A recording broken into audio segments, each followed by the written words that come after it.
मेरा नाम है श्रद्धा और आज मैं एक अलग हॉरर इंसिडेंट के बारे में बोलने जा रही हूँ। ये कहानी मेरे मोहल्ले के एक आइसक्रीम वाले अशोक भैया की है। अशोक भैया पूरे इलाके में अपने अनोखे फ्लेवर और खुशमिजाज स्वभाव के लिए मशहूर थे। उनके ठेले पर हमेशा भीड़ लगी रहती थी।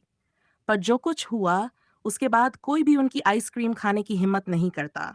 सब कुछ सामान्य था, जब तक कि एक दिन अशोक भैया के ठेले पर एक नई फ्लेवर वाली आइसक्रीम आई। इसका नाम था ब्लैक मैजिक फ्लेवर। ये आइसक्रीम काली थी, ऊपर से चमकीली चांदी जैसी परत के साथ।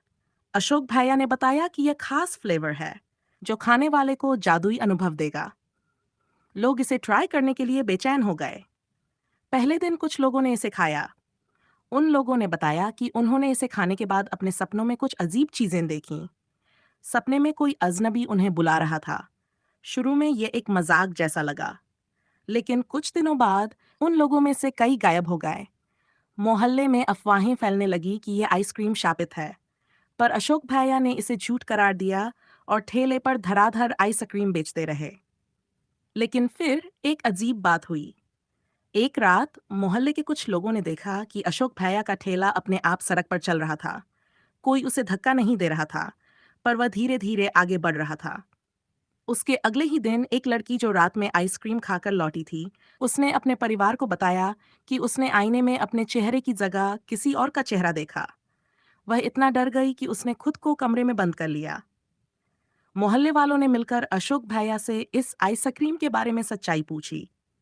पहले तो उन्होंने कुछ नहीं बताया, लेकिन जब लोगों ने दबाव डाला, तो उन्होंने कबूल किया कि यह फ्लेवर उन्हें एक अजीब आदमी ने दिया था। वह आदमी रात के समय आया था और उसने कहा था कि इस फ्लेवर को बेचने पर उसकी दुकान बहुत चलेगी। लेकिन साथ ही उसने ये भी चेतावनी दी थी कि इस फ्लेवर का इस्तेमाल समझदारी से करना। पर अशोक भैया ने इस चेतावनी को नजरअंदाज कर दिया और ये फ्लेवर हर किसी को बेचना शुरू कर दिया। सबसे बड़ा ट्विस्ट तब आया, जब एक दिन लोगों ने देखा कि अशोक भैया खुद अपने ठेले पर आइसक्रीम खाते हुए बैठ गए। जैसे ही उन्होंने ब्लैक मैजिक खाया, उनकी आंखें पूरी तरह सफेद हो गईं। वह जोर जोर से हंसने लगे और चिल्लाकर बोले, अब मैं तुम्हारे साथ हूँ। उस दिन के बाद से अशोक भैया और उनका ठेला दोनों गायब हो गए।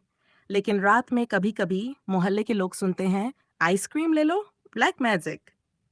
अगर ये कहानी आपको अच्छी लगे तो लाइक, शेयर और सब्सक्राइब जरूर कर दीजिएगा।